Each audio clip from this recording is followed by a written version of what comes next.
Prime Suspect. Chapter 1. The First Body. Mrs. Corinna Salbana opened her eyes and looked at the clock when she heard the noise. It was almost 2 a.m. Angrily she went downstairs. As she passed Delia Mornay's room, she noticed the light was on. "That woman," she thought. "She owes me rent. She brings men back to her room. Now she leaves the front door open in the middle of the night." She knocked hard on Delia's door. "Come on! Open it!" she shouted. "I know you're in there." There was no reply. She pushed the door open. Delia's room was as old and dirty as the other apartments in the house. It was untidy, clothes all over the place, and it smelled of cheap makeup. Blankets lay on the floor next to the bed. "Come out of there, right now!" Mrs. Salbana cried. "I want to speak to you." She pulled back one of the blankets. She opened her mouth to scream, but no sound came. Chief Detective Officer John Shepherd was the last person to arrive at the house. 2 police cars and an ambulance were already there. A group of curious neighbours stood near the gate. The policemen stood back when Shepherd walked into the house. They all knew and respected him. At the bottom of the stairs he stopped for a moment. He had investigated many murders in his time, but this one was different. He forced himself to go upstairs. Detective Officer Bill Otley was waiting for him.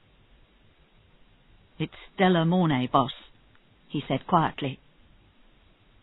Inside the room, the police doctor was examining the body and speaking into a tape machine. "She's lying on her face. Her hands are tied behind her back." The doctor waved at Shepherd and continued. "A lot of blood on her head and face. Serious injuries to her shoulders and chest. She probably died about 12:30 a.m. The doctor turned the body over. Shepherd turned away. He could not look at her. She had been pretty. Now her face was destroyed. Her hair was covered in blood. One eye was completely gone. "Her name's Delia Mornay," Shepherd said. "She's a prostitute. I've seen her before." There was a small book lying under the bed. The doctor did not notice when Shepherd picked it up and gave it to Otley without a word. Otley put the book in his pocket. He would do anything for Shepherd. 7 years ago, when Otley's wife died, Shepherd was the only person who understood his anger and sadness. Shepherd was at the hospital the night Ellen died. He did everything he could to help. He was always there when Otley needed him. And in the months after Ellen's death, Otley spent a lot of time with Shepherd and his family. Shepherd was his friend as well as his boss. He loved the man, admired him. Otley would do anything for him. All morning the investigation continued. The doctor continued to examine the body. "She was killed with a small, sharp object, maybe a tool. She had sex with someone before she died. We can do DNA tests to find the blood type of the person who killed her. And something else. There are marks on her arms and wrists. She was tied." Policemen searched Delia's apartment. The murderer had not stolen anything. Her jewellery and money were still there. All the prostitutes and call girls who knew Delia were interviewed. No luck. Nobody had seen her for many weeks. They thought perhaps she had gone north to visit a friend, but they did not say who. At 11 a.m., Chief Detective Officer Jane Tennison parked her car outside the police station. It was a cold, clear day, and she hurried to her office. For 3 months, she had worked on a financial case, and she was bored. She had moved to this police department to work on interesting cases, not to sit at a desk all day. "Why is Shefford here?" she asked Police Officer Maureen Havers. "He's got a new investigation. A prostitute was murdered last night in Milner Road." "How did Shefford get the case?" Tennison asked angrily. "I thought he was on holiday. I was here until after 10 last night." Maureen shook her head. "I don't know." Tennison wanted to shout with anger. For 18 months she had waited for a murder case. But every time something happened, every time there was a murder case, it was given to one of the male officers. Murders were man's work, it seemed. She stormed out and banged the door behind her. Shefford received the message on his car radio that evening. DNA tests showed that Delia Mornay had had sex with the same man who had attacked a woman in 1988. George Arthur Marlow, in prison for 18 months, although he said he wasn't guilty, said he didn't even know the victim. He has the same DNA as the man who murdered Delia. No question about it. He's our prime suspect, all right. Shefford drove straight back to the station to pick up the papers he needed to arrest Marlow. "Right," he said, putting on his coat again. "Let's go and get him." Jane Tennison opened the door of the small apartment she shared with her boyfriend, Peter Rawlings. They had lived together for 3 months now. Peter came out of the kitchen and smiled at her. "Bad day?" he asked. She nodded, walked through to the bedroom and threw her coat on the bed. "Want to talk about it?" Peter asked. "Later," she said. "Let me have a bath first." Jane and Peter had been friends for a long time before they started living together. Peter had been married and had a young son, Joey. When his marriage ended, he spent a long time talking to Jane about what had gone wrong. Over the months, they saw each other nearly every day and grew closer, until Jane suggested that Peter moved into her flat. Later, when they were eating dinner, she told him about her problems at the police station. He was a good listener, caring and thoughtful. She had become very fond of him, she realized with surprise. She told him about the way Shefford and the other men did not respect her. "They think I'm a joke," she said angrily. "My boss won't let me work on murder investigations. He tells me to be patient." Peter touched her hand. "You'll get something soon." Shefford stood at the door of George Marlow's house. Marlow seemed amazed by the arrival of the police. He stood there, holding his cup of coffee, unable to understand what they wanted. "I'm arresting you as a murder suspect." Moira, Marlow's wife, came out. "What do you want? Where are you taking him?" she screamed. "He hasn't had his dinner." The policeman did not reply. They led Marlow out to the police car. 2 officers began to search the house from top to bottom, looking for something that would prove that Marlow had killed Delia Mornay. Moira watched them. Her eyes were cold and hard. She hated policemen. Hated them. Jane lay in bed next to Peter. "So what will you do?" he asked. "I'm not leaving. They may want me to leave, but I won't. One day I'll get a murder case, and then I'll show them how good I am." Peter sighed. Jane thought about her work all the time. It was the only thing she talked about. At the police station, George Marlow was quiet but helpful.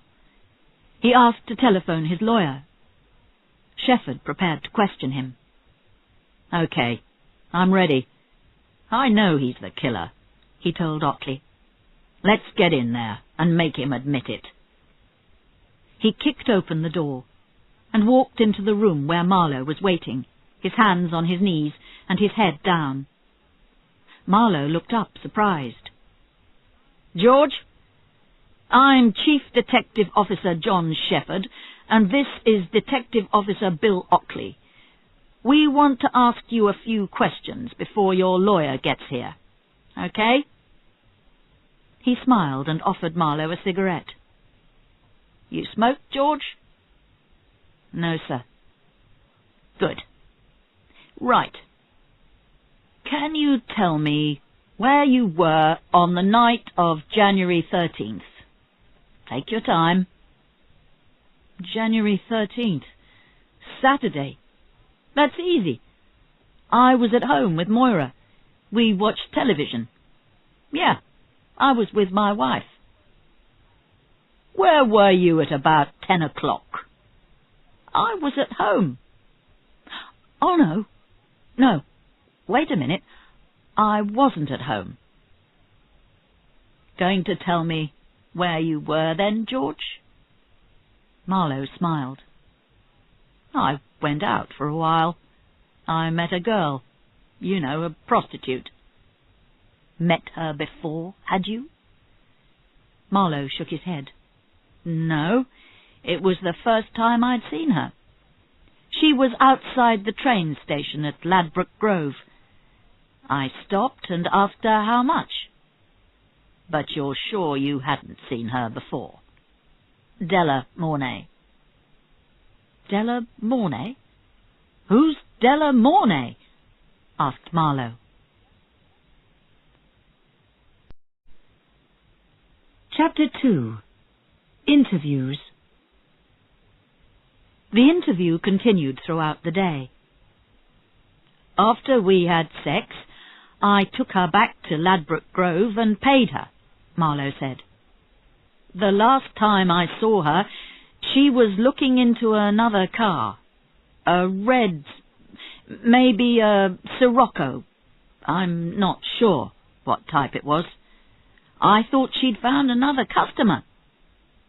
"And then, what did you do, George?" "I went home." "What time was that?" "I can't remember. Ask Moira." "Did you know the girl?" "I'd never seen her before. Like I said, she just came over to my car." Shepherd showed him a photograph of Delia Mornay. "Come on, George."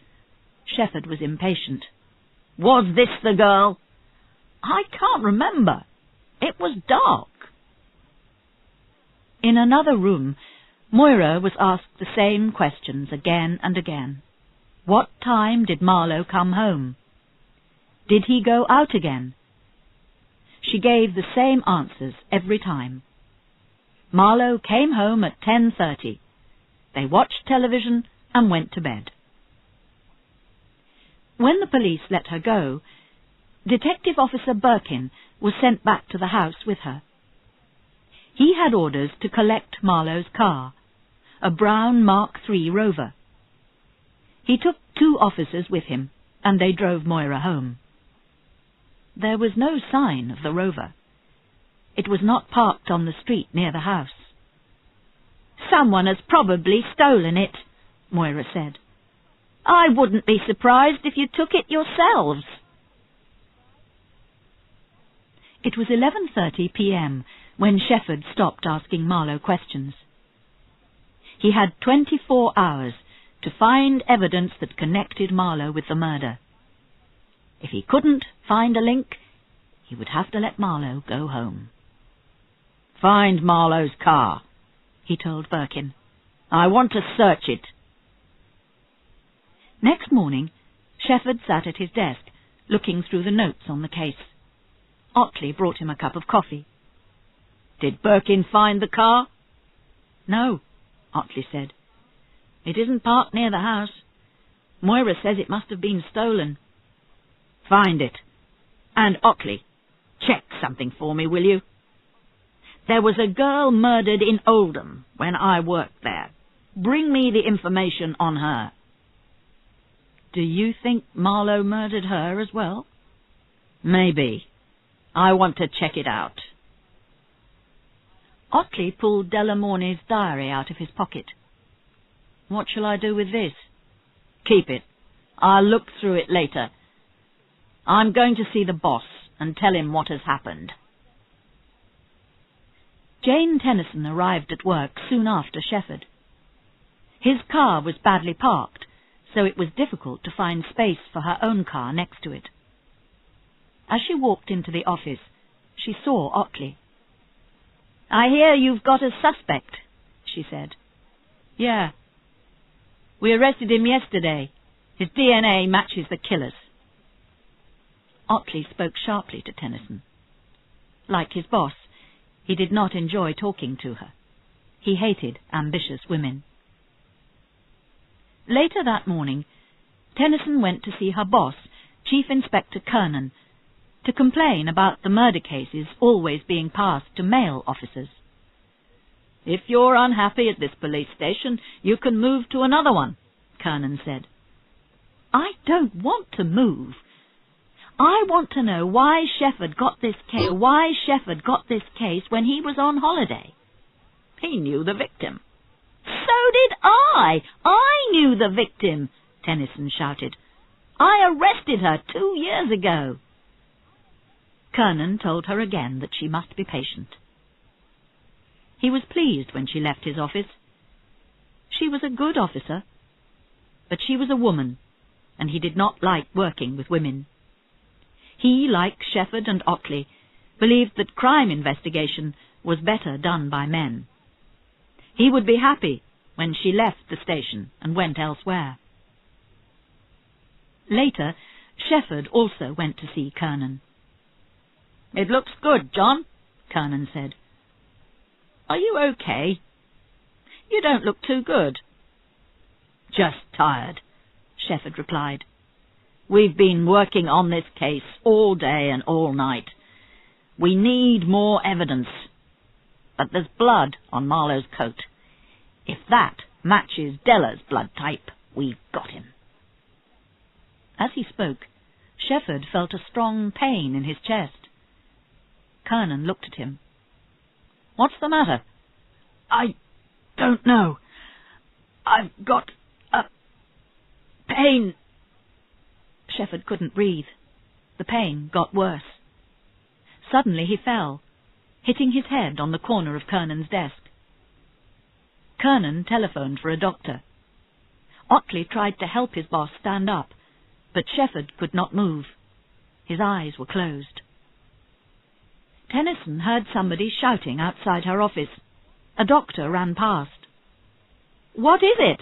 She asked. Shefford's ill. Shefford's heart failed, and he died before the ambulance reached the hospital. Tennison sat in her office. She did not like Shefford, but she was sorry he was dead. And now, somebody else would have to lead the Delia Mornay case. Kernan called his boss, Jeff Traynor, to discuss the situation.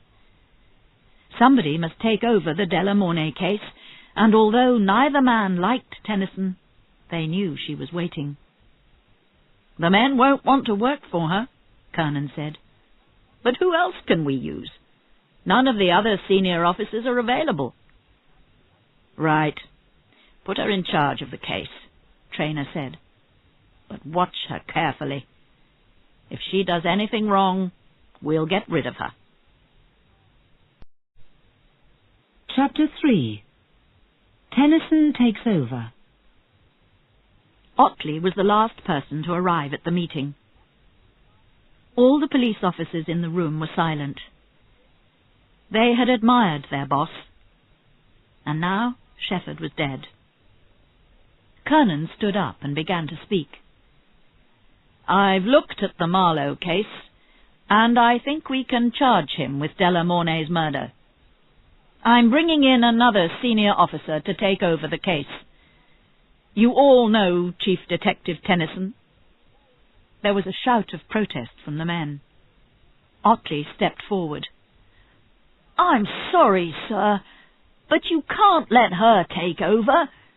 We don't want her. We've worked as a team for 5 years. Bring in someone we know." "She's the only officer available," Kernan said, "and she's taking over the case. There's nothing more to discuss." He left the room quickly before there were any more protests. Tennison was going to have trouble working with these men. Otley emptied everything out of John Shepherd's desk. His eyes filled with tears as he looked at the photographs of Shepherd's family. He was still sitting at the desk when Birkin came in. "Tennison's checking through the evidence. Do you want to speak to her?"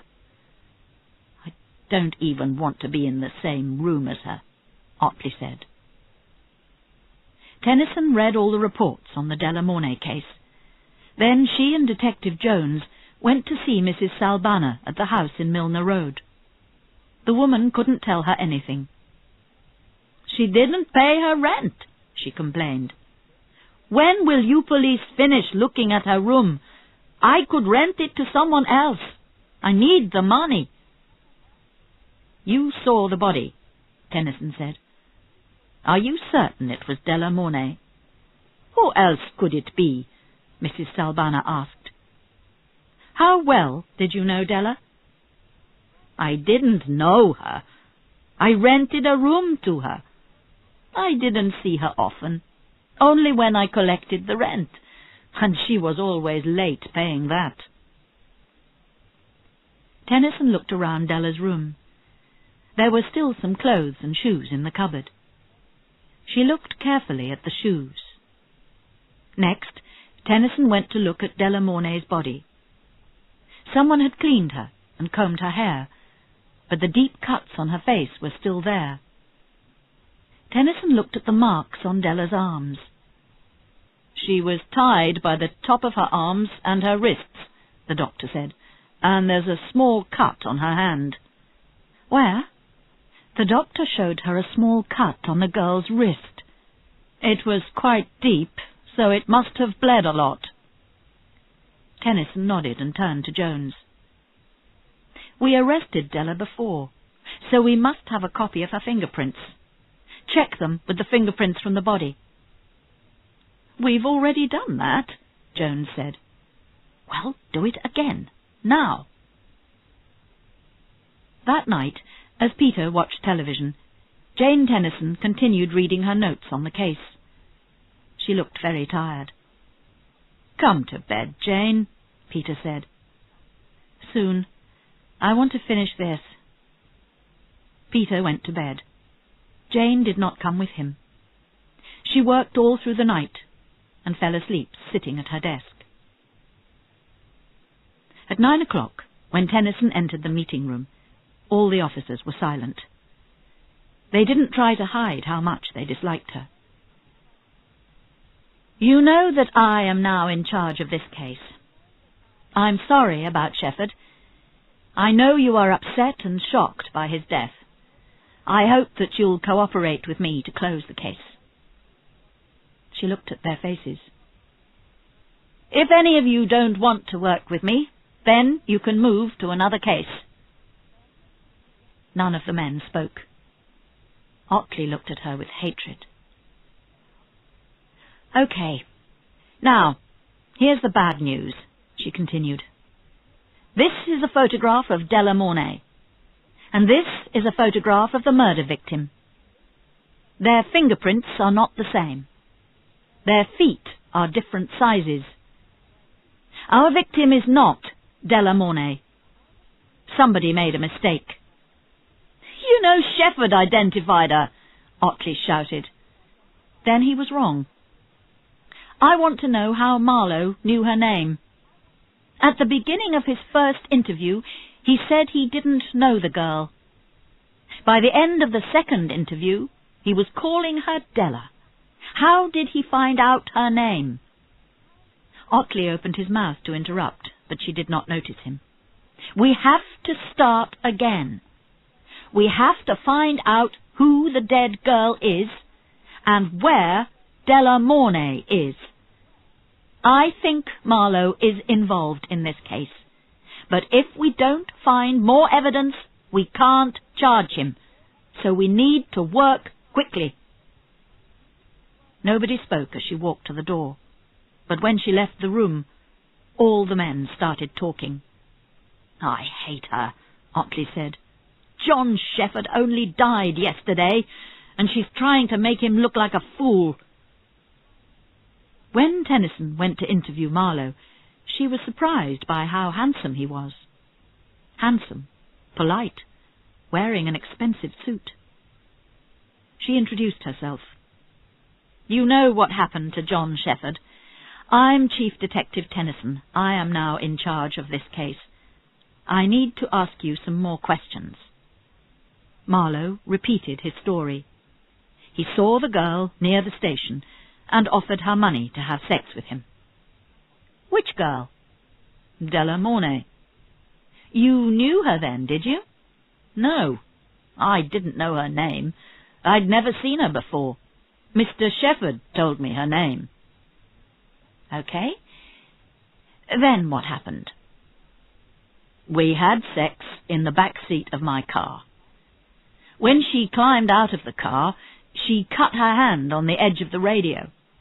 I gave her my handkerchief to wrap around her hand because there was blood on her fingers. Then I took her back to the station. She got out of my car and went to another car, a red one. I suppose she found another customer." "And you're sure you'd never seen her before?" "No, and I wish I hadn't seen her then. I was so stupid." Otley knocked on the door, and Tennison went outside to speak to him. "We've found some blood on his coat. It's the same type as the victim's. We've got him." "No, we haven't," Tennison replied. "He says that the girl cut her hand in his car. That explains the blood. And Shepherd told him Delia's name. We haven't enough evidence to prove that he did the murder. If we went to court with this case, they would find him not guilty immediately." Tennison interviewed Marlow for another hour. Finally, she collected her papers together. "Just one more question, Mr. Marlow. You drove home, is that right?" "Yes." "Do you have a garage?" "No, I left the car outside the house. The police say they can't find it. Do you think it's been stolen?" Tennison did not reply. She was walking to the door when Marlow stopped her. "Excuse me, can I go home now?" "No. I'm sorry, Mr. Marlow, but you can't." Otley was sitting in the meeting room talking to Birkin when Tennison walked in with a big, dark-haired man. "This is Detective Tony Muddiman. He starts work with us tomorrow. I've told him something about the case, but you can tell him the details." Muddiman knew some of the officers, and they greeted him. Otley was not sure about him. He did not want any friends of Tennison's working on the team. Tennison picked up a piece of paper from Otley's desk. "Are these the names of girls who've been reported missing?" "Yeah. It says Missing Persons Report on the top of it." "Cut it out, Otley," Tennison said sharply. She looked at the list. "One in Brighton, one in Surrey, one here in London. I'll visit them." She reached for the telephone as it rang. It was Peter. She turned away from the men in the room as she talked to him. "I'm sorry, I can't talk now. Is it important?" Birkin came into the room looking for her. "We're ready to search Marlow's house again," he said. Tennison promised to call Peter back later. She put the telephone down and went to join Birkin. "We're looking for a handkerchief," she said. "One with blood on it." Tennison and Birkin knocked on the door of Marlow's house. They waited a long time before the door was pulled open. Moira Henson stood there. Tennison looked carefully at her. It was the first time she had seen Marlow's wife. She knew Moira was 38, but she looked older. She wore expensive clothes and a lot of makeup. "Yes?" she asked. "I'm Chief Detective Tennison. So what?" Tennison noted the good jewellery which Moira wore, expensive bracelets, lots of rings. Her nails were long and red. "We want to search this house. We have the necessary papers. I'd like to ask you a few questions while Detective Birkin looks around." "I don't have much choice, do I?" Moira said as she let them in. The house was tidy and well decorated. "This is very nice," Tennison said. "What did you expect? George works hard. He earns plenty of money. Have you found his car yet? It's your fault it's gone. Somebody will have seen you take him away and stolen the car." "I can't give you any information about the car. I just want to have a chat with you. I've taken over the investigation. The other inspector died suddenly." "Good. The fewer police, the better." "How do you feel about your husband picking up a prostitute, Moira?" Tennison asked. "Wonderful. How do you think I feel?" "What about the girl he attacked before he went to prison?" "He didn't do anything. That woman was crazy. Maybe George had too much to drink, but he didn't attack her." "Was he drunk when he came home on Saturday night?" "No, he was not." "And what time did he arrive home?" 10:30. We watched television and we went to bed." Tennison took a photograph from her bag and showed it to Moira. "This is the girl he admits he had sex with.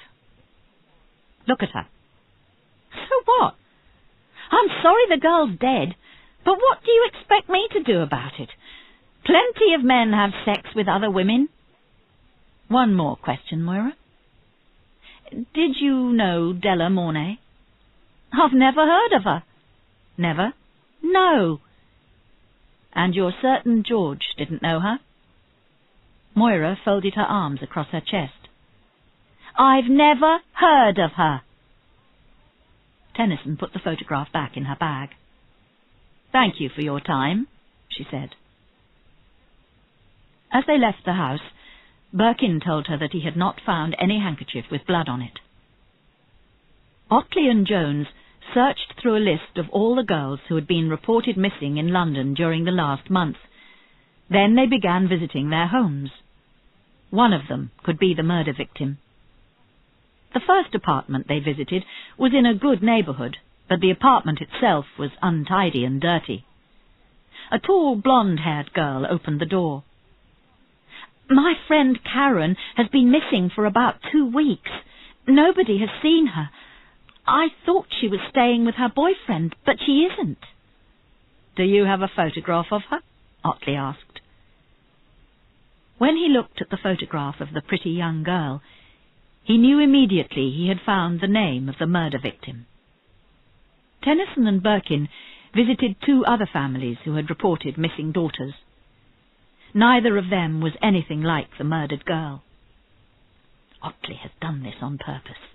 He knew these couldn't be the girls. He's trying to make me look stupid," she thought. As they drove back to London, Tennison asked Birkin, "What do you think of Marlow?" Birkin answered slowly, "I think he did it. There's something about him. I don't know what, but I think he's our man." Tennison stared out of the car window, talking more to herself than to Birkin. "You know, being a woman in my position isn't easy. I have feelings about people, but they're probably different to yours. As a man, you feel that Marlow did it. Why? Why do you think it's him?" "He had sex with her. We know that." "That doesn't make him the murderer. We have to find the links, the connections. His wife supports him. He's been in trouble before, but she still supports him." "I still think it's him," Birkin said. "You can't charge a man because you think he's guilty. You have to have evidence." At that moment, a message came over the radio. The officers had searched every inch of Della's flat. There was no evidence to show that Marlow had ever been there, not a single hair. Tennison leaned back in her seat. How did he get in there and walk away without leaving anything behind? The third house they visited belonged to a rich family. The door was opened by a man. "Major Howard, I'm Chief Detective Tennison, and this is Detective Birkin. We want to ask you some questions about your daughter." He let them into the house. "Of course.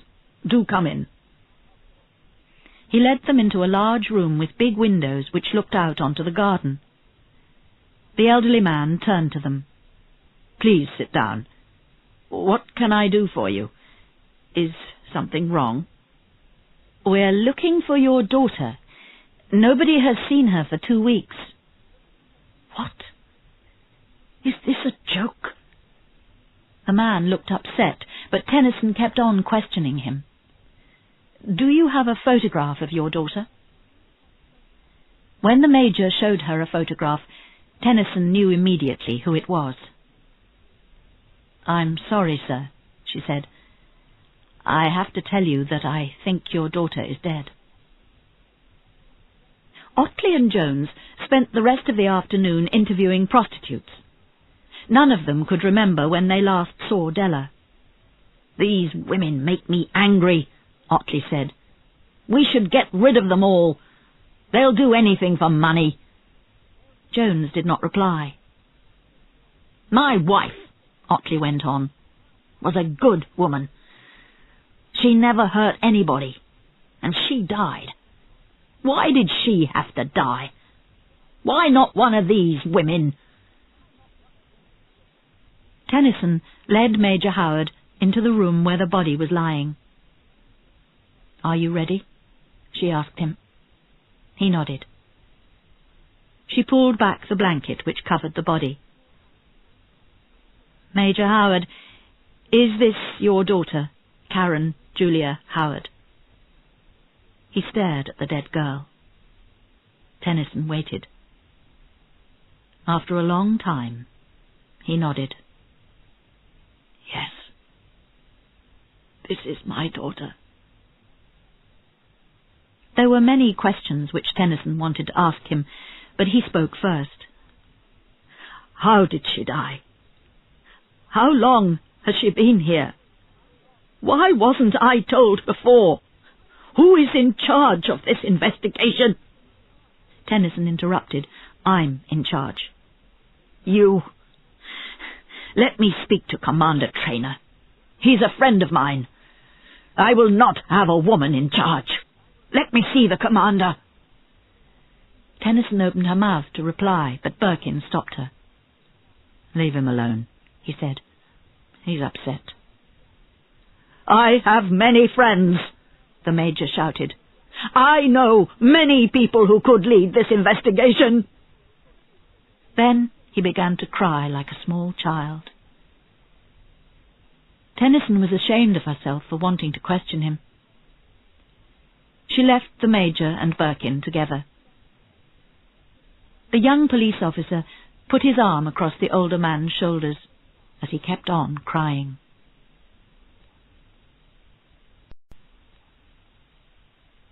Chapter 4. Another Murder. Next morning, Kernan had 3 visitors. The first was Tennison, with a report that the murder victim had been identified. Second was Otley, complaining that Tennison was a bad police officer. "We should have charged Marlow with the murder. We have the results of the DNA tests. We know he did it. She's no good." The third visitor was Arnold Upcher, Marlow's lawyer. "I think you should look at these cases, Chief Superintendent. In each one, the evidence depended on DNA tests, and in each one, the accused was found not guilty. Mr. Marlow has said he was at home when the girl was murdered, and you don't have enough evidence to prove he committed the murder. You have to let him go. Tennison interviewed the girl who lived with Karen. The last time I saw her, she was going to work. She was a fashion model. She was always so happy. The girl burst into tears. Michael, Karen's boyfriend, could not help. We argued. I haven't seen her for a few weeks. I was on holiday until the 13th of January. When I came home, I telephoned the apartment and her friend said she wasn't there. Then I telephoned her parents' house, but they hadn't seen her since Christmas. So I went to the police and reported that she was missing. Where were you on the night of the 13th? At my parents' home. They'll tell you I was there all night. At 6:15 p.m., Kernan said they must let Marlow go home. There was not enough evidence to prove that he murdered Karen, and the police had kept him as long as they could. Tennison broke the news to the other police officers. We keep investigating him until we find the evidence. You shouldn't have let him go, Otley shouted. If Marlow kills another girl, it will be your fault. That's enough, Sergeant Otley, Tennison said. This case was handled badly from the beginning. There is not enough evidence to charge him, so we will keep searching for more until we can bring him back and keep him here. Tennison opened her car door. Marlow ran up to her. Excuse me, miss, he said. I wanted to thank you. I knew you would help me. Tennison stared at him. He was handsome. He looked innocent. But she knew that he was the murderer. She was certain that he was involved. Marlow got into a taxi. A moment later, Otley ran up to Tennison's car. I've just had a telephone call. They found another body. She was attacked and her hands were tied. From the description, it's Delia Mornay. It was after 8 p.m. when Tennison and Otley reached the field where the body lay. It was raining hard and the ground was muddy. The body was covered with dirt. It had been there for a long time. Tennison looked at the face.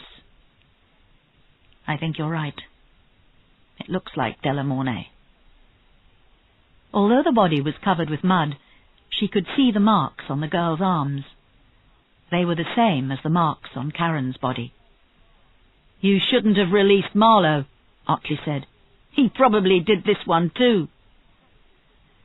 I had to let him go. If Shefford hadn't made so many mistakes at the beginning of the investigation... Don't you talk about my boss like that, Otley shouted. He was a good policeman. He knew Marlow was the killer. He thought he'd done another murder in Oldham. What? Why didn't you tell me? He wasn't certain. There must be reports on this other case. I want them on my desk tomorrow morning. And Otley, if you hide any more information from me, I'll have you moved to another department. Chapter 5. Delia Mornay's Diary. Peter Rawlings was cooking dinner when Jane telephoned him. Sorry, love, she said. I won't be coming home tonight. We've found another body. He knew that she must be exhausted. She had not slept for more than 36 hours.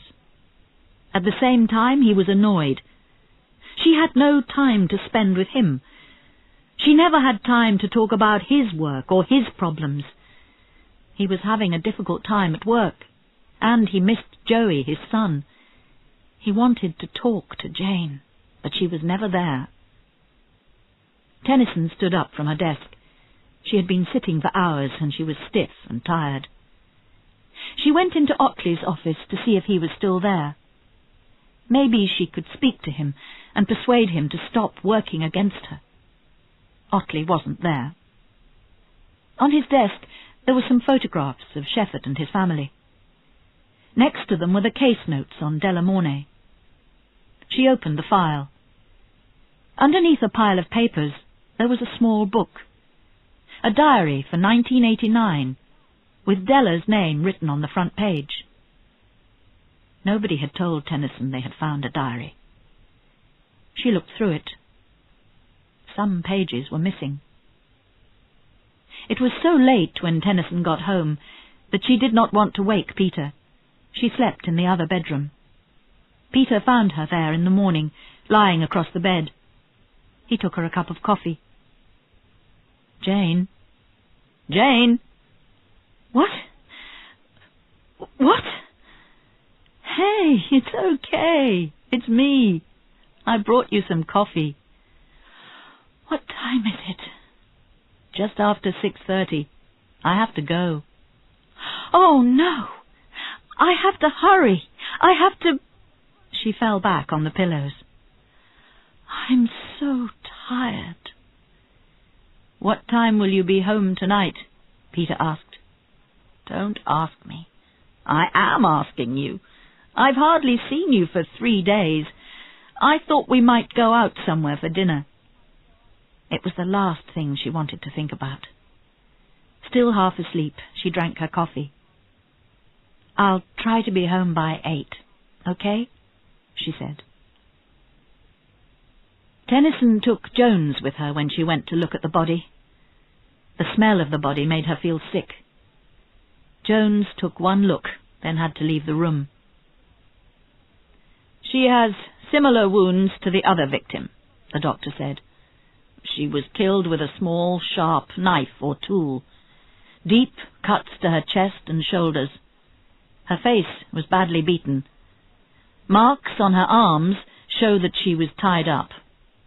The hands were washed. She must have fought the person who attacked her. She had false nails, and 2 of them are broken." "Do you think the same man killed her?" Tennison asked. "I can't be certain, but it is possible.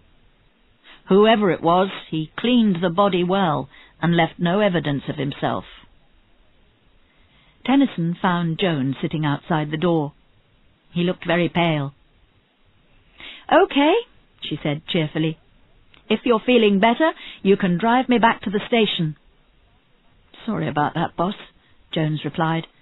"I must have eaten something last night that made me ill." Tennison smiled. At 9 o'clock, George Marlow left his house and went to the factory where he worked.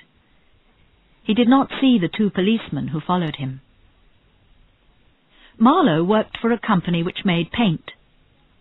His job was to sell the paint to shops, and he often travelled across the country on business trips, which took him away from home for 2 or 3 days.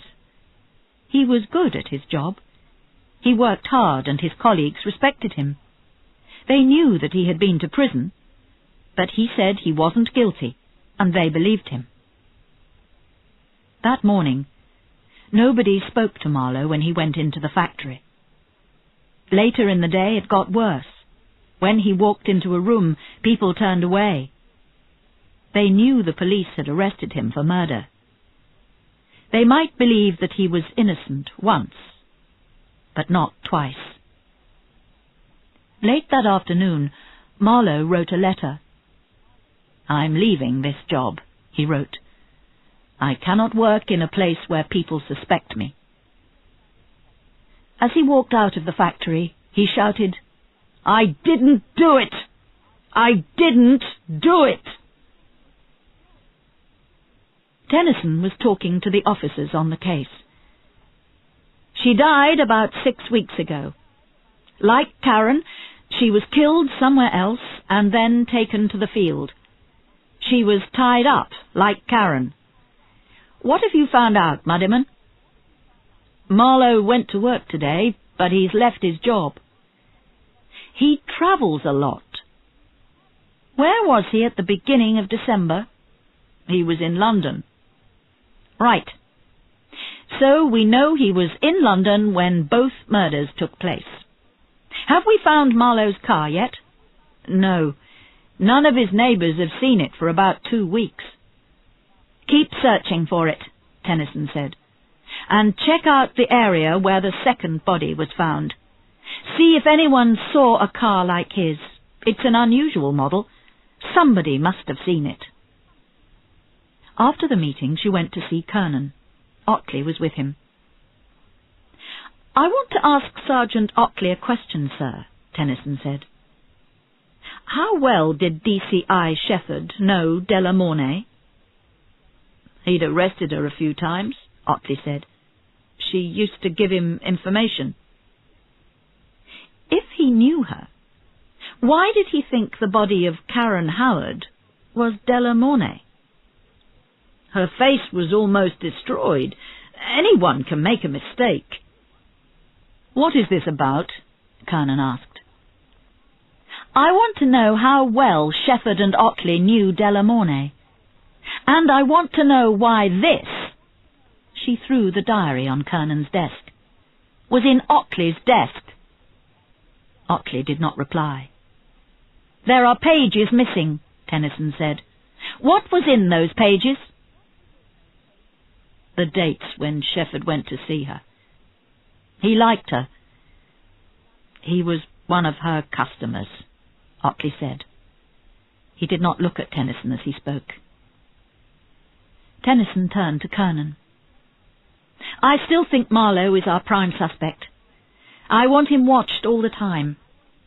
If he's killed twice, he could kill again." Kernan nodded, and she continued.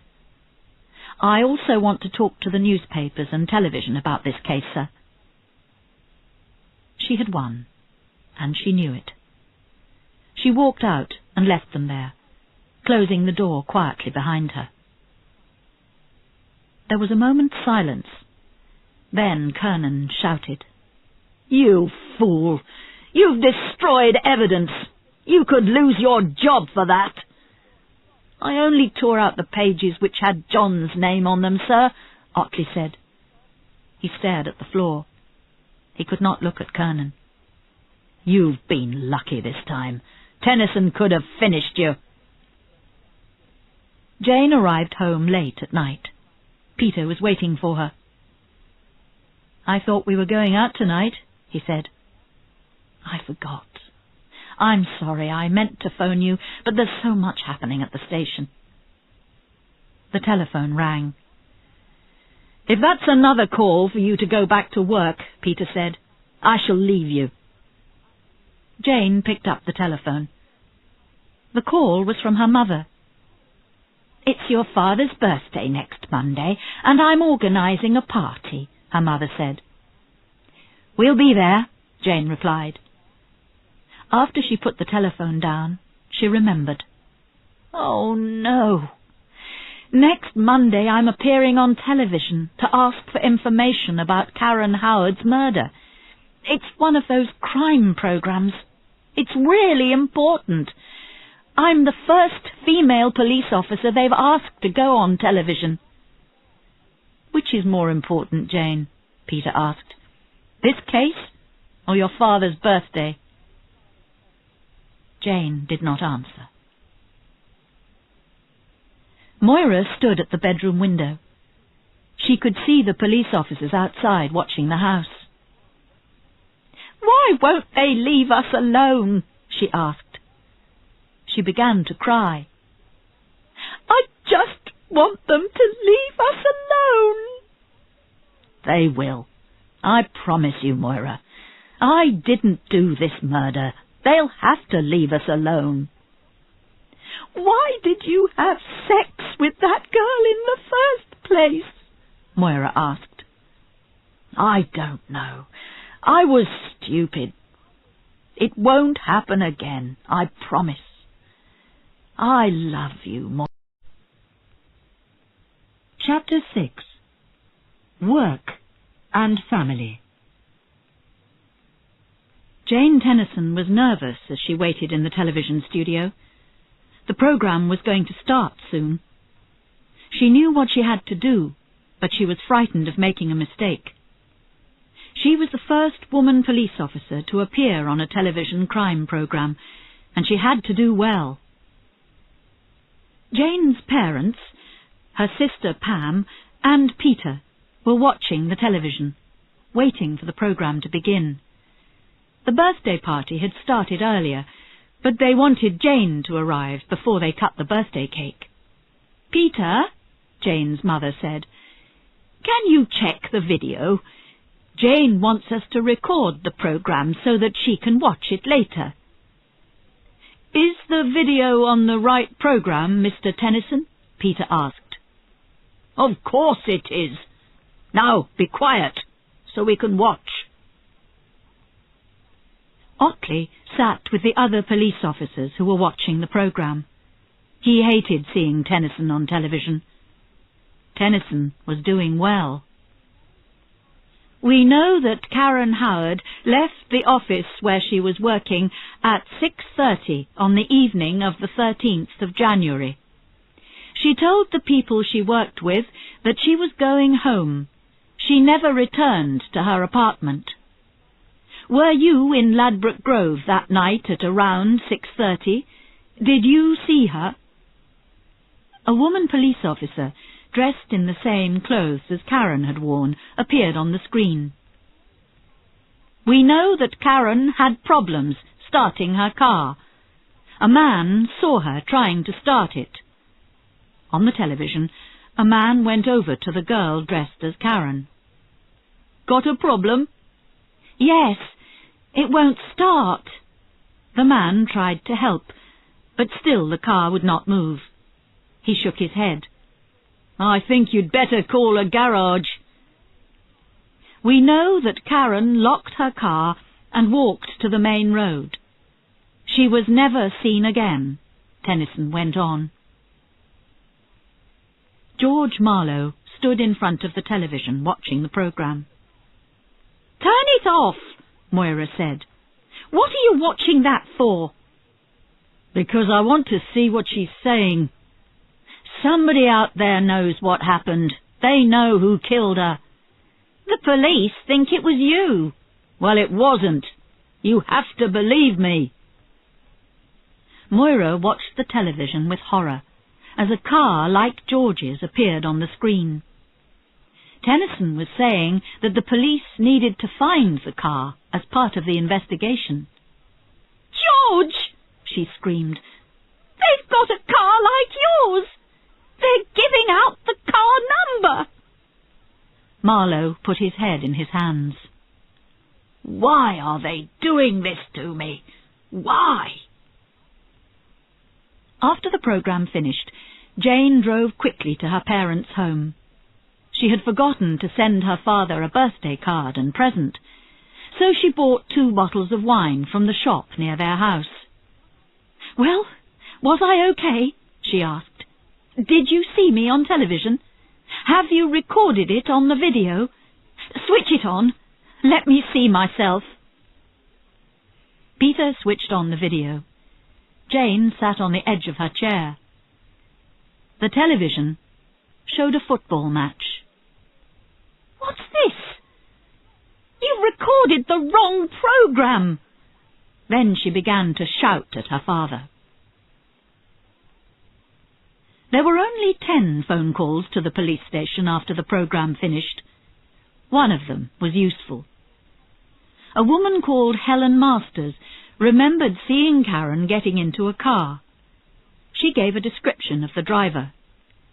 He was about 5 feet 10 inches tall, rather handsome, with very dark hair. She described George Marlow. Jane and Peter argued all the way home. "Your father just made a mistake," Peter said. "He didn't record the wrong programme on purpose. He knew how important it was. He always gets it wrong." "You are so selfish." Don't you ever think about anyone except yourself? It was your father's birthday, and all you could do was shout at him. It's always the same. They don't care about my job. They think I should be like Pam and have children." Suddenly Jane began to laugh. "He's done this before, you know. He recorded part of a football match over the video of Pam's wedding." When she opened the door to the apartment, the telephone was ringing. "We've got a witness," she said to Peter. "A woman saw Karen get into a man's car. She says the man knew Karen. He called out her name. And he looked like George Marlow. I'm going to question him again." "Tonight? You're going back to the station now?" Quickly Jane changed her clothes, kissed Peter and left the apartment. Peter lay back on the bed and sighed. Sometimes she really annoyed him. Her moods, her temper. Chapter 7. A Witness. Helen Masters was a good witness. "I was standing near the railway station," she said. "I saw the man first. He had dark hair. Then I saw the girl. I recognized her later when I saw her photograph on television. The man walked to the edge of the pavement and called to her." "You definitely heard him call her name?" Tennison asked. "Oh, yes." Helen Masters was asked to identify the man she had seen. 12 men stood in a row. Each man held a number in front of his chest. George Marlow was number 10. Helen looked at them through a window. She could see them, but they could not see her. Each man was asked to step forward and shout the name Karen. 8, 9, 10. Looking straight ahead, George Marlow called out, "Karen!" loudly. Helen Masters stared at him for a long time. The reception area of the police station was busy. Tennison thanked Helen Masters for her help, even though she wanted to scream with anger. Helen had not identified Marlow as the man she had seen. Marlow left the station with his lawyer, Arnold Upcher. As he walked past Tennison, he stopped. "Why are you doing this to me?" he asked. "I was pulled out of bed at 4 o'clock this morning. You have a policeman following me all the time. You know I'm innocent. Why are you doing this?" "Get him out of here," Tennison said. Maureen Havers came up to her. "Kernan wants to see you. Tell him you couldn't find me. Marlow's lawyer is with him. He says you shouldn't have given out the number of Marlow's car on television last night. You could only do that if the car was reported stolen, and Marlow hadn't reported it." "Oh, no." "Well, do something about it. We all know that reports of stolen cars can get lost. The report has probably been put in the wrong drawer, hasn't it?" Maureen nodded and smiled. Tennison and Jones went to the factory where Marlow had worked to talk to his boss. "Has George always worked in London?" Tennison asked. "He started work in Manchester. We moved the factory to London in 1982. George still travelled around the Manchester area. He knew all the customers." "Did anyone go with him?" "Moira always went with him. She had family up there." "I need a list of all the places he visited," Tennison said. Later that day, at a meeting of all the policemen working on the case, Otley told them what was happening. "These photographs show the bodies of Karen and Della. You can see that the marks on their bodies are the same. We know that the DNA tests show Marlow had sex with Karen before she died, but he has explained that. He also has a reason why Karen's blood was on his coat. He says she cut herself on his car radio. We have nothing to link him with Delia Mornay. I think his car is important. We've still not found it, but if we do, there may be enough evidence in it to prove he did the murders. So find the car. Tennison came into the room. Karen didn't fight when she was attacked. Her fingernails were short and clean, and there was no blood on them. They had been cleaned with some sort of brush. Delia did fight. Her fingernails were long and false, and she lost 3 of them. Did Marlow have any scratches on his body when we searched him? Birkin asked. No, he didn't, Tennison replied. We have no evidence to prove that he killed Delia or that he went to her apartment with Karen's body, but I still think he's the murderer. Otley went to see Kernan. We're not making progress, he said. She's making a mess of this case. Let her continue, Kernan said. We can't get rid of her unless there's a good reason. The best thing you can do is try to cooperate with her. I miss Shepherd, Otley said. He was a good policeman, and he was my friend. We all miss him, Bill. But you have to work with Tennison, whether you want to or not. As Otley left Kernan's office, he met Maureen Havers. She was carrying a pile of reports on murders in the north of England, in places which Marlow had visited. Otley helped her carry the papers. If you find anything in Oldham, Maureen, let me look at it first. Okay, Maureen said. Chapter 8. Connecting Evidence. Maureen Havers complained to Sergeant Otley. It was the 3rd Sunday she had worked, and she did not like it. She put a pile of boxes on the desk.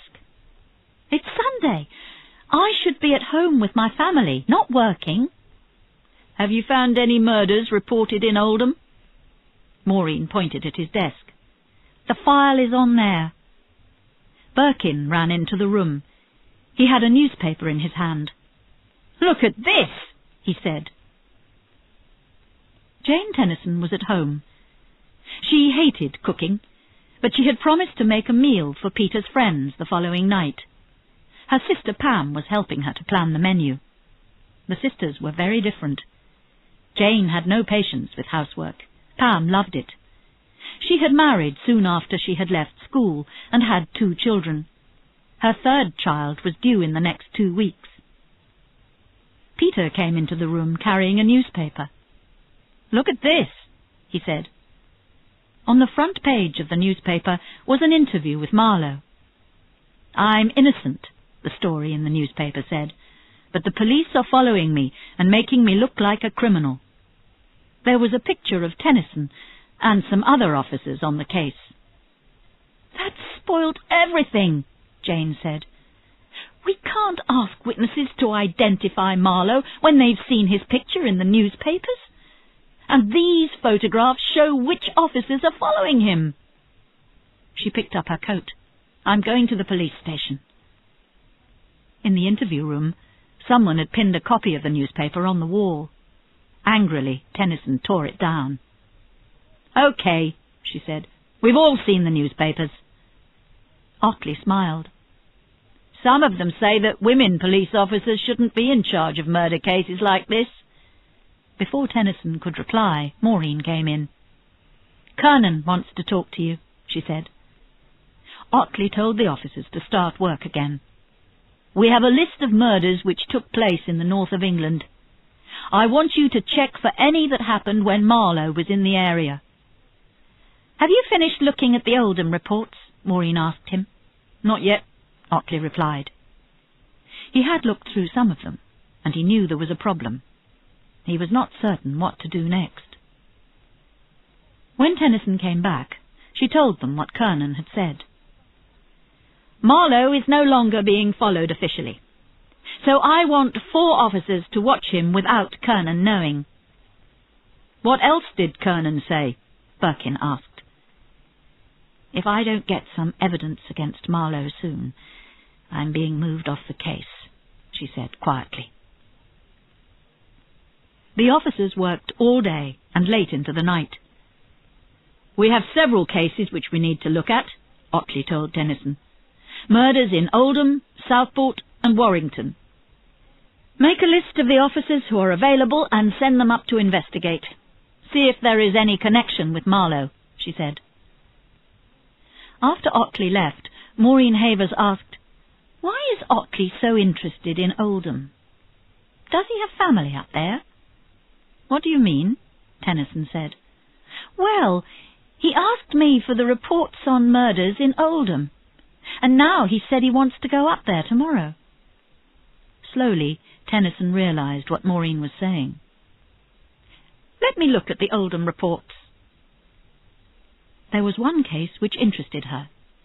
Jeannie Sharp, aged 21, a prostitute, murdered in 1984. The head of the investigation was Detective John Shefford. Why was Otley so interested in this case? It had to be connected with Shefford. She decided that she would go to Oldham tomorrow, not Otley. "Good morning," Jane said to Peter as he came into the kitchen. "Where were you last night?" he asked. "I came in late, so I slept in the other bedroom. I didn't want to wake you." Peter did not reply. "I'll come home as early as I can tonight," Tennison said. "I haven't forgotten your friends are coming for dinner. I'll be in Oldham all day." She ran out of the apartment. Peter stood looking at the door. Oldham? That's 200 miles away.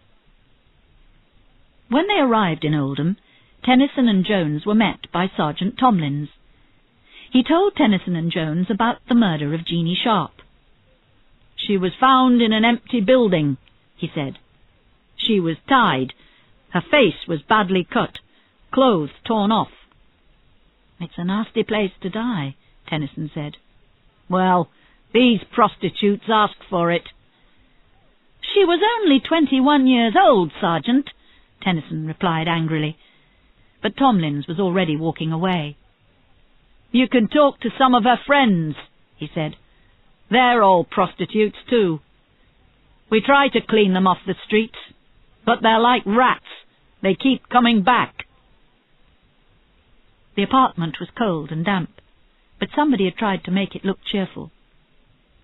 Tennison was sitting in an old chair beside a table on which there were 2 full ashtrays. She was talking to 2 of the dead girl's friends, Carol and Lynda. Carol, a badly dressed but attractive woman in her 30s, was telling her about the last time she had seen Jeannie alive. "We came out of the pub. There was a car parked near the corner of the street." "What sort of car?" Tennison asked. "A dark one," Lynda said. "I think it was dark, and it had a lot of silver on the front. Anyway, the driver called out to Jeannie." "He called out? You mean he knew her name?" "I don't think he called her name, just asked her how much. She went over and got into the car. We never saw her again." Tennison showed them the newspaper photograph of Marlow. "Was this him?" "I don't know. He had dark hair, but I didn't see his face." "The police who were working on the case were horrible," Carol said. "There was one, Shefford was his name. They got rid of him." "Why?" Tennison asked. "I suppose they found out about him and Jeannie," Carol said. "He was one of her customers. He said he'd look after her." "Poor kid," Lynda said. "She had a bad life. Then she ended up tied up and dead in some empty building." It was late. Peter checked his watch. He was waiting for Jane to come home. The front door crashed open and Jane ran in. "I'm sorry. We were late getting back from Oldham. Don't worry. The meal will be ready before your friends arrive." She was right. When Peter's friends arrived, dinner was ready. 2 hours later, they were still sitting at the table finishing the wine. Jane was bored, and she had drunk too much. The 3 men were talking about their work, and their wives only talked about clothes. "Peter told me you work for the police," Sue said. "What do you do? Are you a secretary?" "No," Tennison said. "At the moment I'm investigating a murder." "I think some women ask for trouble," Lisa said. "What? Ask to be murdered?" Jane asked. "Not exactly, but—" "Nobody asks to be murdered," Tennison said angrily. "It could happen to you." The telephone rang and Jane went to answer it. As she left the room, she heard Peter say, "Sorry about that." "Don't apologize for me," Jane shouted. "I can speak for myself." After the guests had gone, Jane said, "Well, I think they enjoyed themselves." "Do you?" Peter asked. "Did you have to start talking about those women and your case?" "Why shouldn't I?" "Because it's always you, Jane. Your job, your life. You. You don't care about anybody else." "That's not true." "You care about your officers, your victims, your prostitutes. You give all your time to them." "That's my job." "Tonight was for my job and my friends, but you still have to take over." Suddenly Jane felt very tired, too tired to argue. "Look," she said, "I'm sorry. I drank too much wine, and those people were so boring. Do you ever think how boring you are when you talk about work all the time? How many times have we talked about George Marlow? Do you know how boring that is for me?" "Peter, I've said I'm sorry." She began to cry. She cried for the girls she had seen that day, the prostitutes whose lives were so sad and so dangerous. Peter knelt down beside her. "I'm sorry, love. Let's go to bed. We'll talk tomorrow." Jane went to bed, but she could not sleep. Next morning, when she got up, the kitchen was still full of dirty dishes and food as it had been the night before. She put on her coat. "I've been thinking, Peter," she said. "I love you. But you're right. I put my work first. It is more important to me than anything else. I don't think I can change, because I'm doing what I always wanted to do. I have to put everything into my work." She was telling him that she could never be the sort of woman he wanted. Somebody knocked at the door. "That'll be my car," she said. "You'd better go." "I don't know what time I'll be home tonight." Peter stood in the kitchen after she left, looking at the dirty dishes. Then he reached out and knocked them all to the floor. Tennison sat silently next to Jones as he drove. Finally he spoke to break the silence. "Are you okay?" "I want Marlow's car found," Tennison said. "Trouble at home. My wife was angry when I was so late getting home. My dinner was burned." "The difference is that you get your dinner cooked for you. I have to cook as well as everything else." Kernan had come in early to talk about the Marlow case. He stood and watched as Tennison and Otley shouted at each other. George Marlow was questioned in 1984 about the murder of a prostitute called Jeannie Sharp. John Shefford was one of the officers on the case. He was moved to London because it was discovered that he was having a relationship with the murdered girl, Tennison said. None of this has been put in the files. We now know that he was having a relationship with Delia Mornay. He must have known that he identified the wrong girl. He was hiding something. Otley was very angry. That's a lie. If John Shepherd was alive, he's not alive. He's dead. And now you're protecting him. You requested the Oldham reports because you knew Shepherd was involved. That's not true, Kernan interrupted. That's enough. Calm down, both of you. Sir, Tennison said, I've been working as hard as I can to solve this case.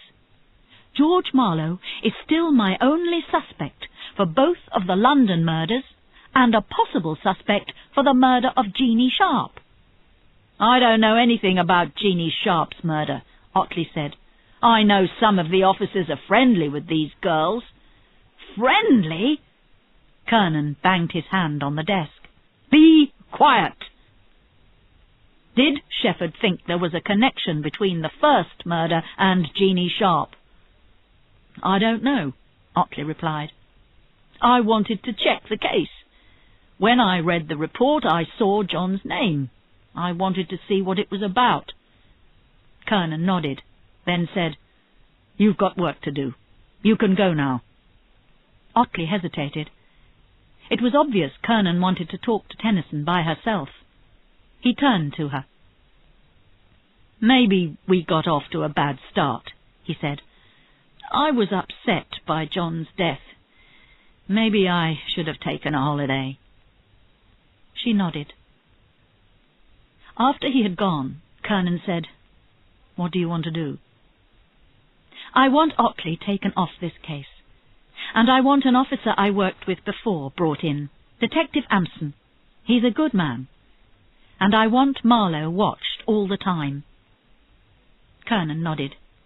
He knew that this was the price he must pay to hide the mistakes which Shepherd and Otley had made. As Tennison crossed the car park, Otley came over to her. Look, I'm sorry, he said. I think we started badly. Would you like to come for a drink so we can talk? Tennison shook her head. Has Kernan spoken to you? Otley shook his head. No. Look, I didn't know about John working on the Jeannie Sharp case. Yes, you did, Tennison said quietly. You're off the case, Bill. I've brought in someone else. And I want the names of all the officers on this case who have been friendly with prostitutes. Otley stared back at her, but there was no anger left in him. She gave him a small nod and walked towards a car that had just come into the car park. It was driven by the new detective, Terry Amson. Glad I'm back working with you, he said. How's it going? Tennison smiled. I think I'm doing okay. Otley's sad figure was still standing there as they drove away. Chapter 9. More information. Terry Amson drove up the motorway. He and Tennison were going to talk to the woman Marlow had attacked before he was sent to prison. Tennison told Amson what had happened in the case up to that time. We have 3 girls, Delia Mornay, Karen Howard, and Jeannie Sharp. All of them were tied in the same way. I still think Marlow was the man. Pauline Gilling lived in a small house with her father. It took her a long time to open the door because it had so many locks. She was about 38, but she looked older. She spoke in a soft voice as she told them about the night Marlow attacked her. It was the 7th of November, 1988, about 4:30 in the afternoon. I worked in a flower shop, but it was closed for the afternoon. I went to the hairdresser's. She was very nervous and kept coughing as she forced herself to speak. As I came up to the front door, I heard somebody call my name. Pauline? Hello, Pauline? I turned round and saw this man. I didn't recognize him. He He was smiling and he walked towards me. "Aren't you going to invite me in for a cup of tea, Pauline?" I said I was sorry. I thought he'd mistaken me for somebody else. Then he came very close and grabbed me by the throat and started pushing me into the house. He kept hitting me, and I fell down. Then he kicked me. She stopped speaking. After a moment, Tennison said, "And then your father came in?" "Yes. He was upstairs. Daddy called my name, and the man ran away. My father is blind. He couldn't identify the man." "But you were able to identify him?" "Oh, yes," Pauline said. "He was clever. He had a beard when he attacked me, but he shaved it off afterwards. But I recognized his eyes. I'll never forget his eyes. If my father hadn't called out, George Marlow would have killed me." Tennison crossed the room and sat beside Pauline Gilling. "Thank you for telling me what happened. I'm sorry you had to talk about it again." "I think about it all the time," Pauline said. "Every time someone knocks at the door or there's a strange sound at night, I expect him to come back and kill me. I had to leave my job. I can't sleep. He should have been in prison for years, but they let him go after 18 months. I'm frightened that he'll come back. He said he would." As Tennison climbed back into the car, she said to Amson, "Marlow had a beard when he attacked her, and then shaved it off. That matches what the girls in Oldham told me. They thought that Jeannie's murderer had a beard." Two men were painting the row of garages near Marlow's house. A few yards away, Marlow stood, his hands in his pockets, watching them. One of the men went to his van for another tin of paint. "Excuse me, are you painting all of the garages?" Marlow asked. "Just these," Detective Lilly said. "Most of the people around here park on the road," Marlow went on. "My car was stolen from here not long ago. It was a beautiful car. A Rover Mark III, about 20 years old. I loved that car.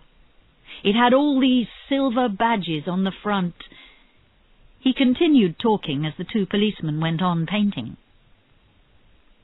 Late in the afternoon, Tennison and Amson visited Brixton Prison. They wanted to talk to Reginald McKinney, who had been a prisoner with Marlow. "You were in prison with Marlow, weren't you?" "That's right." "And you met him again after you were both released from prison?" Tennison asked. "Yeah, I met him in London. We went for a meal, and then he drove me home. I offered to take the train, but he said he was driving near my house because he wanted to do some work on his car at his garage." Tennison was careful not to show how excited she was. "He had a garage?" "Yeah, that car was really important to him. He spent a lot of time on it." A prison guard looked round the door. "There's a telephone call for DC Tennison." Tennison took the call. The officers had found reports on 2 more bodies in the north of England, which had marks on them like those of Karen Howard and Delia Mornay. Marlow was still talking to Rosper and Lily when the police cars arrived. Tennison jumped out of the first car. She ran up to Muddyman. "Marlow has a garage in another area of London. Search his flat for the keys. They must be somewhere." Marlow watched them running towards his house. "I don't believe they're doing this," he said. Moira cried as she looked at the damage. The police had rolled back the carpets and removed the floor. They had moved all the furniture and even looked inside the toilet. Tennison and Amson examined all the keys they had found. "Why are you doing this?" Moira shouted. the place before. Put everything back where it should be. Tennison turned to Marlow. You know what we're looking for, George. Why don't you tell us where the keys are? I park my car out on the street. I don't have a garage. Your car isn't always on the street. We've asked the neighbours. When it's not parked there, I'm away on business. George, Tennison said, we know you have a garage. A friend of yours told us. What friend? I don't have any friends because of you. Now you've made people think I'm a murderer. We have a witness who says you told him you have a garage. Was it someone I was in prison with? Let me guess.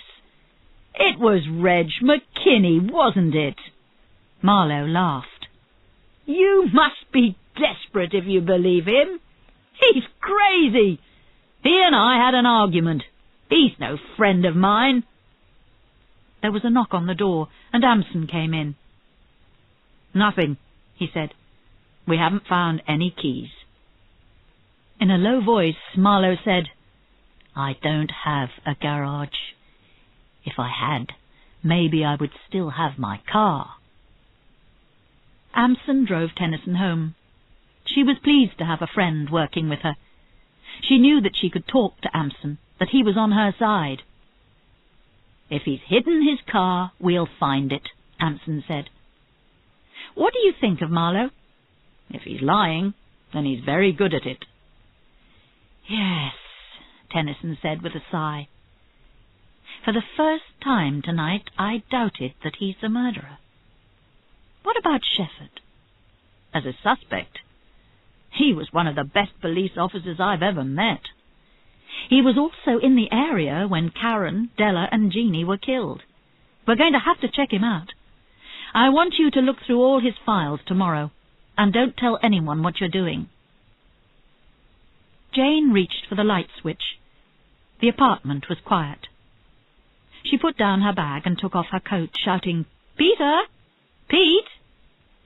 There was no answer. She opened the kitchen door. The room was clean and tidy. The bedroom was the same. She opened the cupboard to put her coat away. One half of it was empty. She checked all the cupboards and drawers. All Peter's clothes were missing. In the bathroom, there was only one toothbrush and one towel. As she stood by the door, the telephone rang. She picked up the phone. Next to it was a letter. Jane, it's Mum. Your sister Pam has just had a baby, a little girl. Hello, Mum, Jane said as she tore open the envelope. The letter contained only one piece of paper. I listened to what you said this morning. I can't live with you or your work. I'm sorry to leave you like this, but I think it will be best for both of us. I still love you, but I can't see a future for our relationship.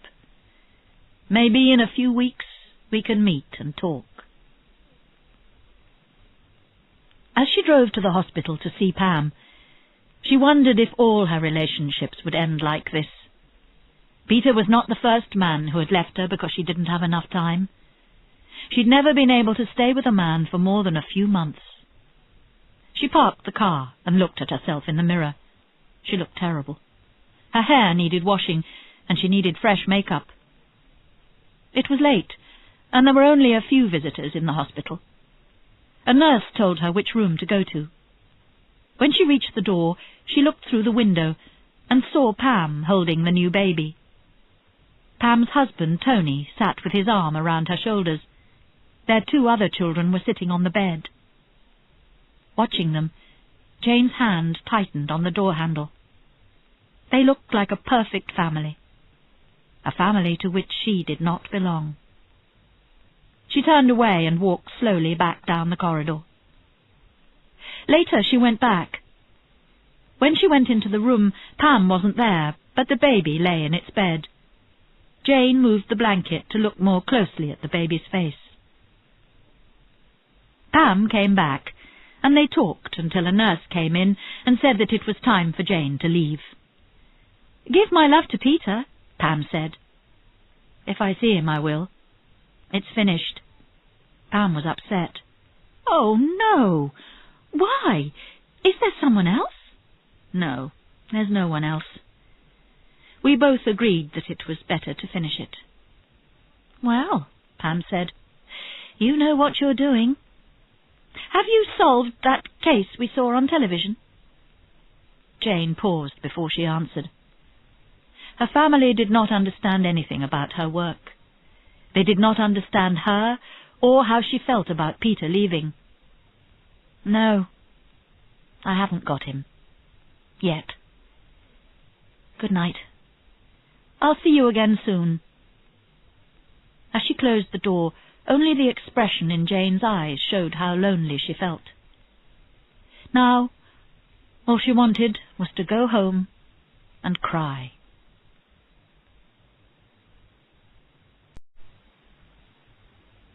Chapter 10. Maureen's Idea. What do you think you've been doing? Kernan demanded. We had good reason to search Marlow's apartment. I'm not talking about Marlow. Why has Amson been looking through Shefford's files?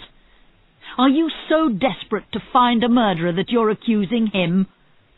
I talked to Amson last night. Leave it, Jane. There's no evidence that Shefford was involved. I'm sorry, but I think... He did not let her finish. You've been all over the country, trying to find evidence against one of the best officers I've ever worked with. I'm bringing in Chief Detective Officer Hickok to take over. As soon as he arrives, you're off the case. Amson came running down towards her as she left Kernan's office. We've found another murder that links with the others. It happened in Blackburn in 1987. That means there's been one murder every year, except for the time Marlow was in prison. Everyone is waiting for you in the meeting room. What about Shefford? Tennison asked. Did he investigate this murder as well? No. Good, Tennison said. At least 30 people were waiting for her.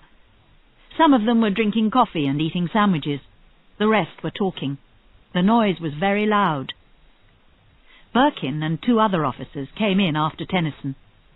They had been upstairs with the superintendent. What happened? Muddiman asked. We got into trouble for being too friendly with some of the prostitutes. Only a warning this time. I think Tennison gave us some support. Maybe she's not so bad after all. Have you heard? They're saying that Hickok might be taking over the case. Quiet, please, Tennison shouted. Now, we need to look at this case again. Perhaps we've missed something. Amson switched on a video which showed the bodies of the girls who had been murdered. Karen Howard, the first victim. Her body was found in Delia Mornay's apartment and mistaken for her. Look at the marks on her arms. The next victim was Delia Mornay. She was killed about 6 weeks before Karen, and her body was hidden in a field. Look at the marks on her arms. Almost the same as those on Karen's body.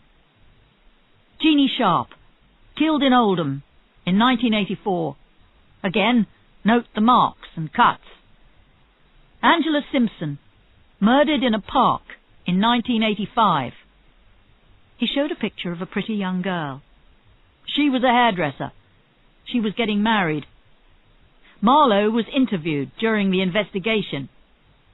He was staying in a hotel 50 yards away from the park where Angela was found. There were no marks on her arms. But look at this. He showed a photograph of Angela's body. The knot in the rope which tied her hands is the same as the others. The 5th girl was Sharon Reed. She was 16, still at school. She worked part-time in a beauty shop. When he finished, they stopped for lunch. The men continued discussing the case as they ate their meal. Birkin was talking to Muddiman. I've been following Marlow for weeks. He's a friendly man. He talks to us every day. Just because he was in the area when the murders happened doesn't mean that he's guilty. We know he lied about the garage, though, Ampson said. Yeah, but we only have the word of Reginald McKinney about that. Someone called for Tennison. Kernan wanted to speak to her. Looks like the boss is going to be taken off the case, Birkin said.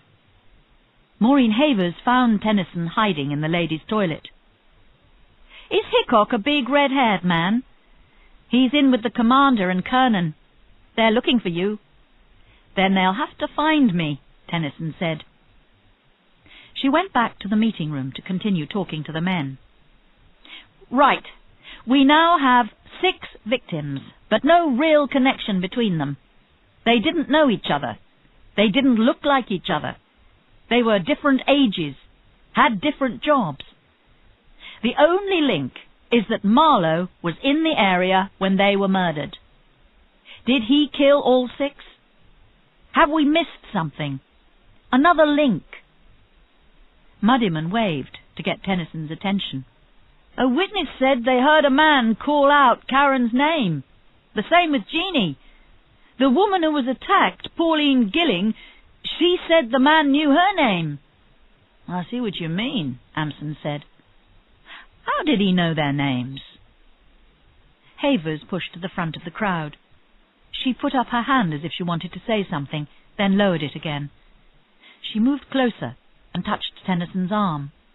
Boss, this may be crazy, but anything might help, Tennison said. What have you got? There is a connection between the others. To Marlow? No, to Moira Henson. When I questioned Moira, she said she didn't have a job. About 15 years ago, she was arrested as a prostitute, and then she said she worked as a beautician. If she worked when she travelled with Marlow, then perhaps he met the girls through her. Good for you, Tennison said. We'll check it out. Jones came in carrying some papers. This might be useful, boss. I've checked Marlow's address. He's lived in this house for 3 years. Before that, he lived near St. Pancras Station. He's had his car for 12 years. He might have a garage near his old house. The phone rang. Muddiman answered it. Boss, you're wanted upstairs. Shall I tell them you're here? No. Go and bring Moira in. Moira was not happy at being taken to the station. What do you want this time? She shouted. Marlow followed her out of the house. Do you want me as well? Tennison got out of her car. Not this time, George. They left him standing there, trying to understand what was happening. Tennison checked that Kernan had left the station, then went to interview Moira. I am Chief Detective Officer Tennison. Thank you for agreeing to answer our questions. I didn't agree. You made me, Moira interrupted. Tennison opened a file. You came here on the 16th of January, is that correct? If you say so. You said that you didn't have a job. Yes. What's that got to do with anything? Tennison took out another sheet of paper. In 1975, we interviewed you. You said then that you were a beautician. So? Were you also a hairdresser? Moira was getting annoyed. No. But you are a beautician. Yeah, I do people's faces, hands, nails. You could do with some help, she said nastily. I want to know where you were on these dates. Tennison listed the dates of the murders. I don't know, Moira shouted. They were dates when George travelled to Warrington, Oldham, Burnley, Rochdale. Moira looked up. Oh, in that case I was with him. I always travel with him. So, on those dates you were with George. Were you working as well? Yes, sometimes. I work in beauty shops when I'm in those places. I want a list of all your customers, Tennison said. Half an hour later, Moira was beginning to look tired. I've made a list of all my customers.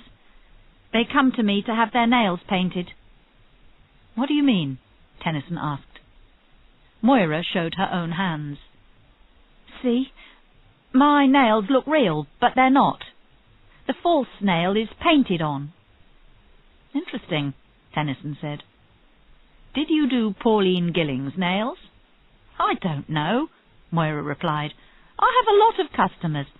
I can't remember all their names." "Surely you'd remember Pauline. She's the woman George was sent to prison for attacking." Tennison pushed a photograph of Pauline across the table. Moira refused to look at the picture. "No, she lied. George didn't do anything to her." "What about Delia Mornay? Was she your customer?" Tennison pushed another photograph across. "No. Look at her, Moira. Delia Mornay." "I don't know her." "No? You said that George came home on the night of the 13th of January at 10:30. Moira began to fight back. "Look, I've had enough.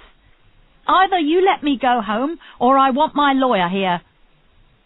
"Where is George's car, Moira?" "We know he has a garage." "Where is it?" "We'll find it, Moira.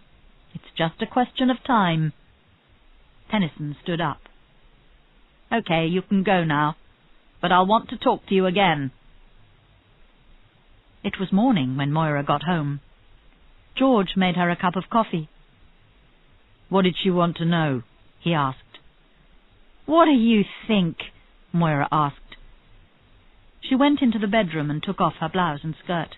Marlow followed her. "What happened at the police station?" "They asked me about Pauline Gilling. They kept asking me about her. I've supported you, George, but if I find out you've been lying to me—" "I've never lied to you, Moira, you know that." He reached out to touch her, but she pushed his hand away. "Where's the car, George?" "It was stolen. I don't know where it is." "It wasn't here, George. You came home that night without it. I remember, because your hair was wet, and you said it was raining." She turned and looked at him. "Is it in the garage?" "They're going to get you because of that car. If the police find it, they can make sure that they find evidence in it. They want to get you." "Boss, some new photographs of Karen have arrived." Tennison turned away from the mirror where she had been brushing her hair. "I'm on my way. Everybody is waiting for you in the meeting room. And Kernan is there." Tennison looked worried. "Okay." When she went into the meeting room, Kernan was standing in the middle of the officers. The moment she entered the room, everybody stopped talking. "You wanted to see me, sir?" "Just for a few minutes." Kernan pointed to the door and told Amson to carry on. "This was on my desk when I came in," Kernan said, handing her a sheet of paper. "The officers on your team have supported you 100%. They all signed this paper to say that they don't want Hickok to take over. Did you know about this?" Every single man on the team had signed. Tennison's eyes filled with tears. "No. No, I didn't." "You're lucky." "Luck had nothing to do with it, sir. We've worked hard together on this case." He smiled. "Let me have any new information straight away." Tennison went back into the room. The men were listening to Maureen Havers. "These photographs were taken on the day Karen died. You can see that her nails were short. But these photographs were taken a week before. Look at her fingernails." The nails were long and red. Amson turned to Jones. "Speak to her friends at the apartment. Find out where she went to have her nails painted." All the officers turned to examine the photographs. None of them looked at Tennison. Very embarrassed, she walked to the centre of the room. "I just want to say how grateful I am for what you did, for supporting me." Muddiman ran in, interrupting her. The suspect and his girlfriend are leaving their house, boss. Jones came back to Tennison. He had spoken to Karen's friend on the telephone. Karen had her nails done at a shop in Covent Garden. Get down there, Ampson said. Take Rosper with you. Okay, let's go, Tennison said. Ampson, you come with me. In a moment, the room was empty except for Maureen Havers. She looked at the photographs of Karen Howard. She had a beautiful face, young and innocent. The most important thing to Maureen and everyone else on the team was to catch the murderer before another girl died.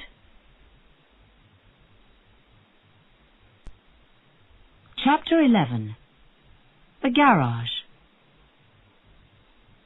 As her car moved quickly through the traffic, Tennison listened to the reports on the car radio. Detective Oakhill reported George Marlow's and Moira Henson's movements. The suspect is leaving the taxi with Henson. They're going into Great Portland Street Station. Now they've separated. She's gone down to the trains, and he's coming out of the north side of the station. Haskins interrupted. I can see him. I'm following him. He's getting into another taxi. We'll go straight to Euston Station, Tennison said. See if we can find him there. George Marlow leaned in at the taxi window to speak to the driver and pointed towards Euston. But when he got into the taxi, it turned left towards Camden Town. A car moved in behind the taxi and followed it.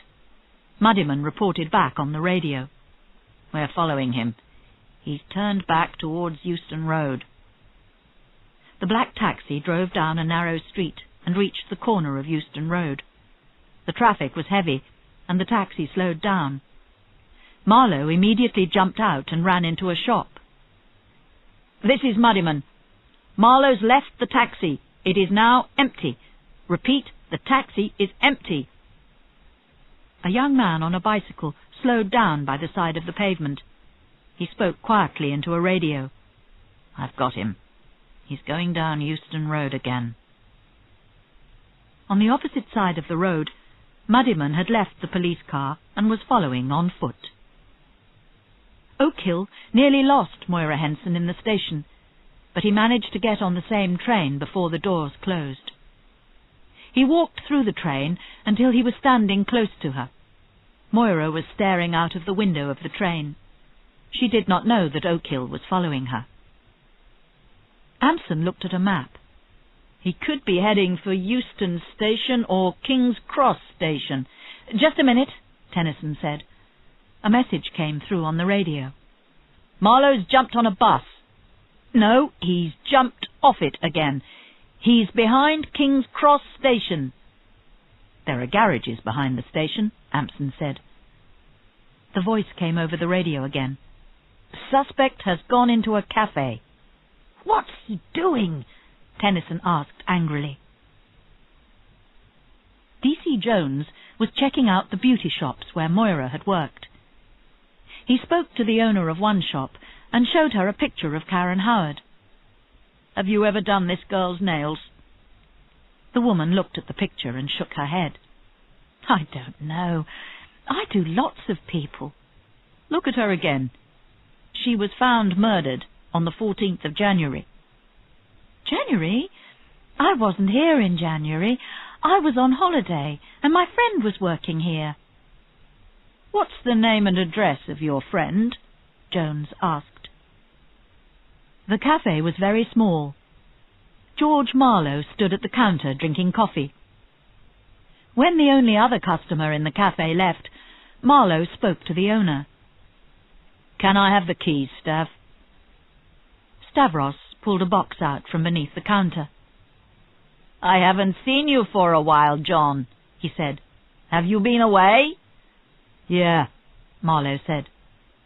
How much do I owe you? Moira Henson changed trains twice and finally came out at Oxford Street. With Oakhill following her, she walked from one shop to the next, looking through windows at the clothes and shoes. A message came through to Tennison from Jones. "I've found the shop where Moira was working in January. Karen used to come here to get her nails painted. And when Moira worked here, Marlow used to meet her after she finished. If Moira did Karen's nails, Marlow could have seen her when he came to the shop and found out her name." "Did you hear that?" Tennison asked Amson. "George could have found out all the girls' names if they were customers of Moira's." "So she knew what he was doing." "Looks like it." Tennison told Oakhill to arrest Moira and take her back to the police station. Another message came through. "I've got Marlow. He's just passed me. He's walking towards the garages on Battlebridge Road." "Yes!" Tennison shouted. "He's going to the garages! I knew it! I knew it!" She gave her orders over the radio. "Everybody stay back. Don't frighten him. Stay where you are until we're ready to get him." The team closed in around Marlow. He did not see them, did not realize that the mechanic bending over an old car, the man on the bicycle carrying a ladder, the two people in the van which drove past, were all police officers. George Marlow reached the corner of the road where it ran beneath the railway lines. He paused, looking around carefully to see if anybody was following him. "Don't move," Tennison instructed over the radio. "Let him get inside the garage before you grab him." Marlow walked slowly, turning the key around his finger. He approached a garage which looked as if nobody had used it for years. Tennyson's voice was quiet. "I want him to use the keys. Everybody wait. Wait." After another long look around, Marlow chose one key and put it in the lock of the garage door. "He's going in," Muddiman whispered. "He's opening the door." The door opened, and Marlow stepped inside. Tennison shouted, "Go, go, go!" Police cars screamed into the street. Rosper, Kaplan, Lilly, and Muddiman ran from their hiding places and surrounded Marlow. Rosper, the first there, grabbed him by the shoulders, almost tearing the coat off him as he dragged him from the door. All the officers wanted to get Marlow, and they handled him roughly. Tennison's car arrived. She was about to get out when she hesitated, to give the officers a chance to finish the arrest. At that moment, for no more than a few seconds, she saw another side to the character of her suspect. Marlow seemed unconcerned at being arrested. In fact, he was unnaturally calm. He looked at Rosper and Lilly, and Tennison could see by the expression on his face that he was angry with himself. "You, the painter near my house!" He had not suspected they were police officers. He had trusted them. He had been foolish, made a mistake. That was why he was angry. Moira Henson came out of a clothes shop, carrying a large bag. Oakhill and Woman Police Officer Southill came up behind her. "Moira Henson, I would like you to come with us to the police station." Moira swung her bag to hit Southill in the face, then kicked at her, screaming that she wanted to be left alone. Her screams echoed down the street. Suddenly she stopped and put her hands over her face. "Please, leave me alone. I just want to be left alone. Don't touch me. I'll come with you. Just don't touch me." She allowed herself to be led to the waiting police car. The garage was very big. Water came through the roof, forming pools on the floor. The far end was dark. Near the centre of the garage was a large covered shape. "Watch where you stand," Tennison ordered. "Are there any lights?" Someone switched on the lights. Tennison approached the middle of the room. She raised the covers. "Well, We've got the car. There's no radio in it. I want this car checked over for evidence." Amson was walking towards her. She stepped back, knocking into him. As she turned to tell him to be careful, she looked past him to the far end of the garage. "Oh, God," she whispered. "This is where he did it." On the wall were heavy chains and a collection of sharpened tools and knives. "Who will you question first?" Kernan asked Tennison. "Moira. She was lying when she said Marlow was with her on the night Karen was murdered." "Right, Jane. And well done." "Not done yet," she replied. "Not yet." Moira sat smoking a cigarette. Her lawyer was beside her. Tennison could feel the change in her. Moira was afraid. Tennison spoke to Moira's lawyer. "Mr. Shrapnel, you know that we haven't arrested Moira yet, but she's agreed to help us by answering some questions." The lawyer nodded. For the first time since entering the room, Tennison looked straight at Moira. "At 12:45 today, we entered George Marlow's garage in King's Cross. We found a brown Rover car there.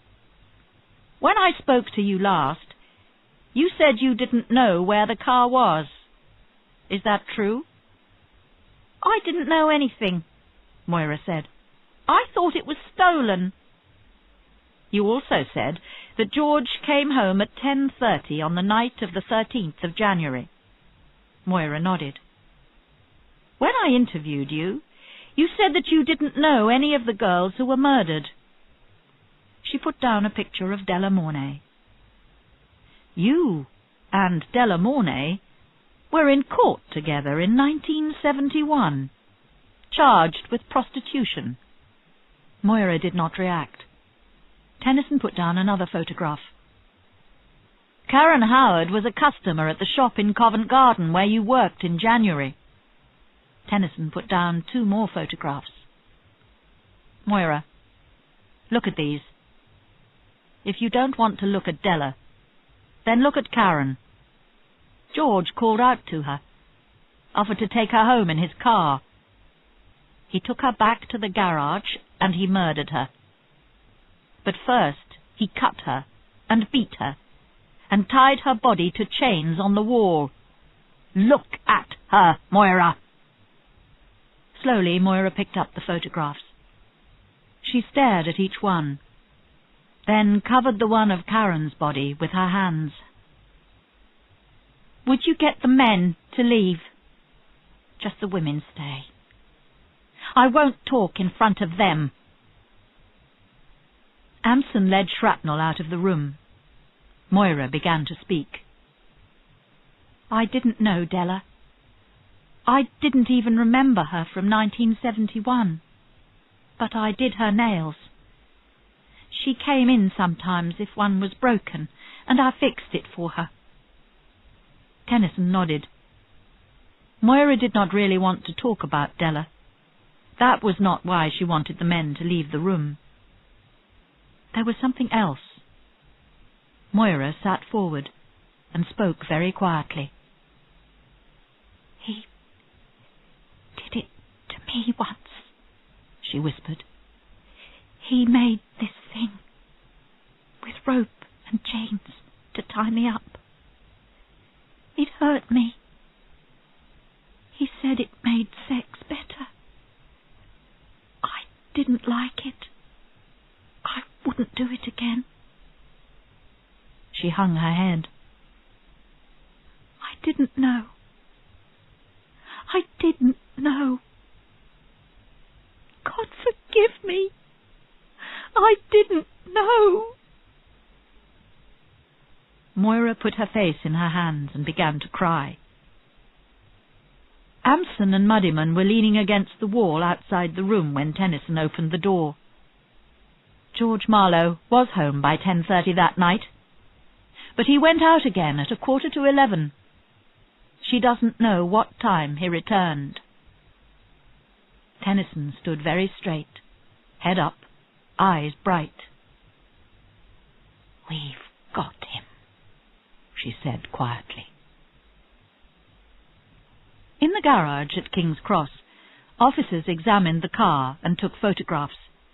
Jones and Birkin were looking inside a cupboard. "Look at this," Birkin said. He held up some rubber gloves. They found clothes, shirts, trousers and coats, all clean and wrapped in plastic bags. The two men examined the floor. "There's blood here, and this looks like skin. God, the smell!"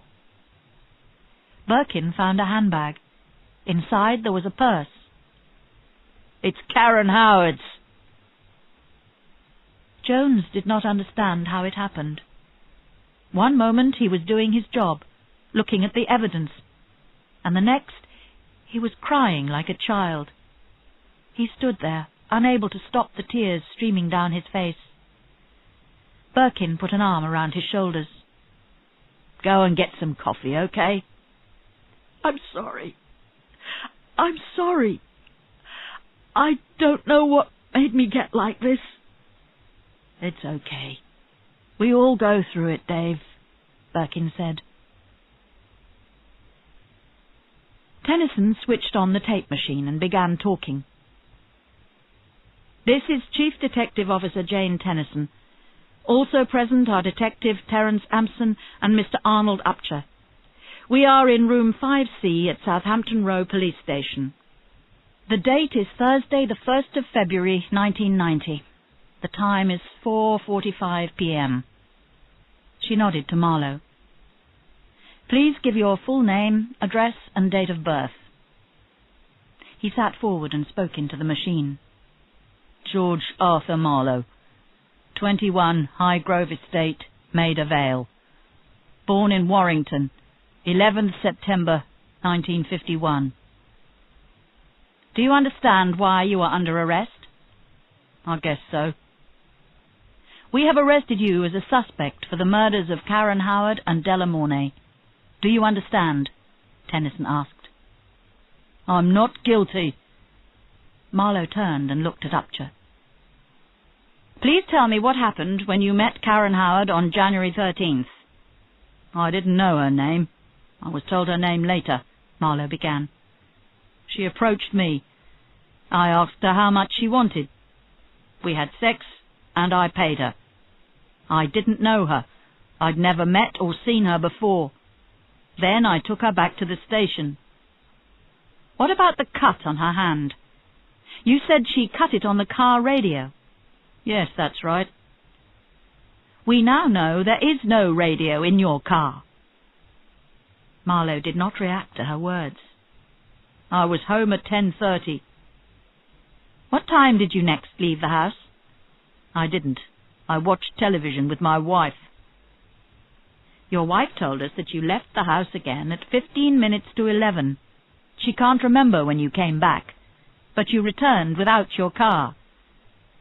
She says that your car wasn't stolen from outside the house."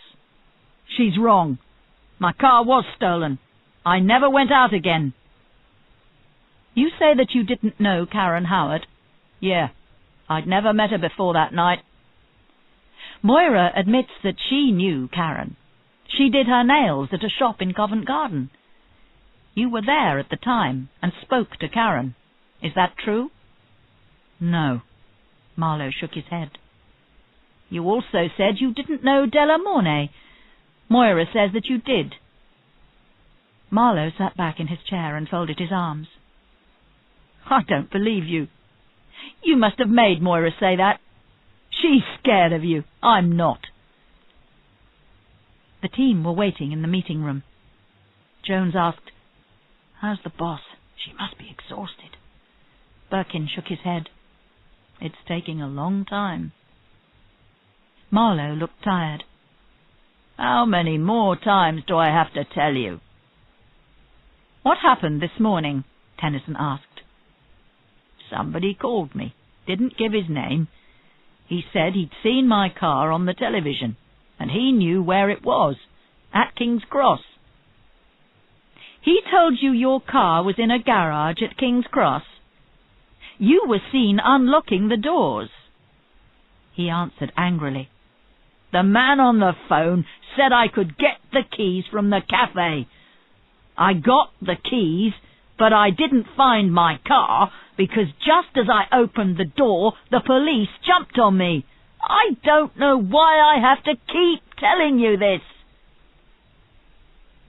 Tennison showed no sign of impatience as she said, The man in the cafe said he rented the garage to a man called John Smith. He also cleaned your clothes for you, didn't he? Marlow shook his head. Tennison continued, Come on, George. How did you get Karen into Della's apartment? Where are the keys? You knew the place was empty, didn't you? You knew, because Della was already dead. I'm not saying any more, Marlow said. He turned to Upchur. Tell her that's enough. I want to go home. That isn't possible, George, Upchur said quietly. I want to see Moira. I want to go home. Marlow was getting very angry. We can have a 15-minute break, Tennison said. You can't see Moira. Suddenly Marlow stood up. This is a mess, isn't it? All right. I did it. Upchur jumped to his feet. Tennison sat and stared at Marlow. Then she said, Could you repeat that? Marlow closed his eyes. She could see every line of his handsome face. He wet his top lip with his tongue. Then he opened his eyes. Tennison recorded every movement in her mind. He put his head to one side. Nobody in the room moved. They all looked at Marlow, at his strange, frightening smile. I said I did it. There was nothing else to say. Marlow seemed completely comfortable. Eventually Tennison spoke. Please sit down, George. She watched him carefully as she asked, What did you do? He counted his fingers as he spoke the names. Karen, Della, Angela, Sharon, Ellen, and... He screwed up his eyes, trying to remember. And Jeannie. That's right. Jeannie. George Arthur Marlow had just admitted killing 6 women. Chapter 12. Celebrations. After Marlow was taken away, Tennison lit a cigarette. Catching Marlow had exhausted her. Taken away from her the man she loved, stopped her sleeping, and nearly lost her job. She sat quietly and smoked her cigarette until it was finished. Jones ran into the bar of the local pub where the other officers were waiting. He's admitted it! All 6 of them! He's admitted killing them all! The team rose to their feet and began cheering. An officer from another police station asked Havers, What's going on? Our boss just got a suspect to admit to 6 murders. Biggest case this station's ever had. Tennison faced Kernan across his desk. Well done, he said. The trial will take a long time. But you go home now and get some sleep. You deserve it. Yeah, I need it. It was a long night. The phone rang and Kernan answered it. Yes? Just a minute. You were right. he said to Tennison. The beautician link. It was a woman's case after all. 50% of murder victims are women, so I should have plenty of work to do, Tennison replied. Woman's case, she said to herself, still angry at Kernan's remark. She saw Maureen Havers. Maureen, are any of the officers here? Oh, I think they've gone home, Havers replied. They were all tired. It's been a long day. Jenkins wants the meeting room cleaned out. He asked if you could go down there before you leave. The meeting room was full of people. Every member of the team was there. Someone called, "Here she is!" and they all watched as the handle of the door turned. Tennison walked in to cheers and whistles. A huge bunch of flowers was put in her arms, and Birkin started shouting, "3 cheers for the boss!" "I thought you'd all gone home," Tennison laughed. She bit her lip, but the tears still came. Then she started laughing through her tears. "We did it! We got him!" Many months later, George Marlow stood in court as the charges against him were read out. George Arthur Marlow, you are accused of murdering Karen Howard on the 13th of January, 1990.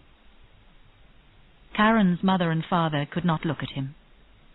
He had taken their daughter and murdered her. Waiting for him to be caught had been the worst part of their lives.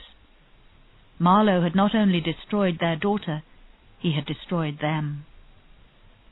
That on the 3rd of December, 1989, you murdered Delia Mornay.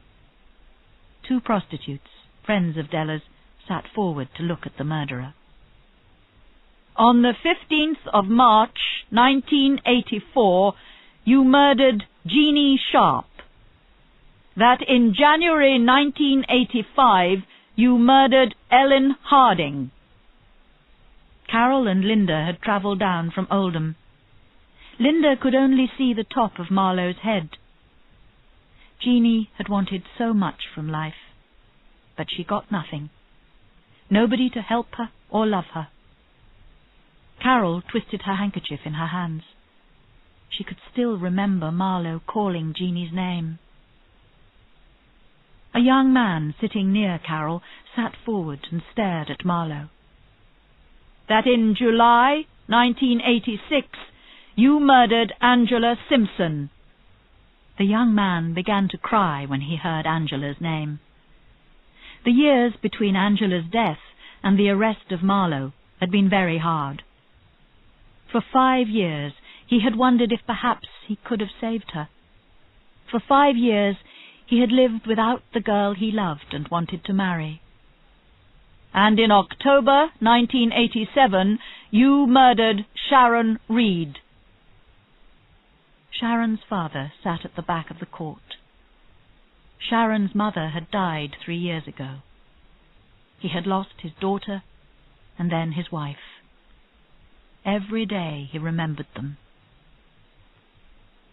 Tennison kept her head down, avoiding looking at Marlow. She looked up suddenly as the door opened and a dark figure walked in. It was Moira, and she looked 20 years older. George Arthur Marlow, you have heard the charges. Are you guilty or not guilty? Tennison looked at him. He was very handsome, with his dark eyes and shining hair. He looked back at her, and as their eyes met, he seemed to smile. Not guilty, he replied.